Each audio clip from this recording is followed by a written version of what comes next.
ನಿಮಗ್ ಗೊತ್ತಾ, ಸುಮಾರು 1,00,000 ಕೋಟಿಗೂ ಹೆಚ್ಚು ಸಂಪತ್ತಿರೋ 7 ನಿಧಿಗಳು ಈ ದೇವಸ್ಥಾನದಲ್ಲಿದೆ. ಆ ನಿಧಿಗಳನ್ನ ತೆಗಿಯಕ್ಕಂತಾನೆ ಸುಪ್ರೀಂ ಕೋರ್ಟ್ ಒಂದು ಕಮಿಟಿನ ಅಪಾಯಿಂಟ್ ಮಾಡುತ್ತೆ. ಅವರು 6 ನಿಧಿಗಳನ್ನ ಓಪನ್ ಮಾಡಿದ್ರು, 1 ನಿಧಿನ ಅವ್ರ ಕೈಲಿ ಓಪನ್ ಮಾಡಕ್ಕೆ ಆಗೋದಿಲ್ಲ. ಈ ನಿಧಿ ಸುಮಾರು 1800 ವರ್ಷಗಳಿಂದ ತೆಗ್ದೇ ಇಲ್ಲ ಅನ್ನೋ ನಂಬಿಕೆ ಇದೆ.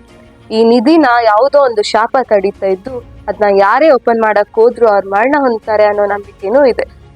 ಈ ದೇವಸ್ಥಾನದಲ್ಲಿರೋ ಪದ್ಮನಾಭ ಸ್ವಾಮಿನ ಸಾಕ್ಷಾತ್ ಅನಂತ ಅನ್ನೋ ನಾಗದೇವತೆ ಕಾಯ್ತಾ ಇದೆ ಅನ್ನೋ ನಂಬಿಕೆ ಇದೆ. ಈಗ ಪ್ರಶ್ನೆ ಏನಂದ್ರೆ, ಈ ದೇವಸ್ಥಾನದ ಈ ಅಪಾರ ಸಂಪತ್ತು 18ನೇ ಶತಮಾನದಿಂದ ಇದೆ ಅಂತ ಆದ್ರೆ ಬ್ರಿಟಿಷ್ ಯಾಕೆ ಈ ಸಂಪತ್ತನ್ನ ಲೂಟಿ ಮಾಡಕ್ ನೋಡ್ಲಿಲ್ಲ? ಇದಕ್ಕೆ ಉತ್ತರ, ಆಗ ಈ ದೇಶವನ್ನ ಆಳ್ತಿದ್ದ ಟ್ರಾವನ್ಕೋರ್ ರಾಯಲ್ ಫ್ಯಾಮಿಲಿ ತುಂಬಾ ಸರಳ ಜೀವನ ನಡೆಸ್ತಿದ್ರು.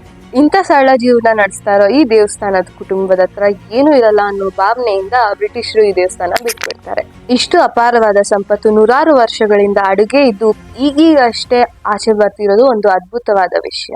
ಇನ್ನೂ ಅದೆಷ್ಟೋ ವದಂತಿಗಳ ಪ್ರಕಾರ ಈ ದೇವಸ್ಥಾನದ ಅಡಿಯಲ್ಲಿ ಸುರಂಗ ಮಾರ್ಗ ಇದ್ದು ಆ ಸುರಂಗ ಮಾರ್ಗ ಸುತ್ತಮುತ್ತ ಇರೋ ಹಳ್ಳಿಗಳಿಗೆ ದಾರಿ ಮಾಡಿಕೊಡುತ್ತೆ ಅಂತ ನಂಬಲಾಗಿದೆ. ಆದ್ರೆ ಇದಕ್ಕೆ ಯಾವುದೇ ಪುರಾವೆ ಇಲ್ಲ. ಅದೆಷ್ಟೋ ಶತಮಾನಗಳಿಂದ ವಿಮರ್ಶೆ ಮಾಡ್ತಿದ್ರು, ತಿಳ್ಕೊಳ್ಳೋಕೆ ಪ್ರಯತ್ನ ಪಡ್ತಿದ್ರು. ಈ ಪದ್ಮನಾಭ ಸ್ವಾಮಿ ದೇವಸ್ಥಾನದ ಎಷ್ಟೋ ವಿಷಯಗಳಿಗೆ ಉತ್ತರಗಳೇ ಇಲ್ಲ. ಇಂಥ ನಿಗೂಢವಾದ ಅದ್ಭುತವಾದ ಸ್ಥಳಕ್ಕೆ ನೀವು ಭೇಟಿ ಕೊಡಿ. ಮತ್ತೆ ಇದೇ ರೀತಿ ಇಂಟ್ರೆಸ್ಟಿಂಗ್ ಫ್ಯಾಕ್ಟ್ಸ್ಗಳಿಗೋಸ್ಕರ ನಮ್ಮ ಚಾನಲ್ನ ಸಬ್ಸ್ಕ್ರೈಬ್ ಮಾಡಿ. ಧನ್ಯವಾದ.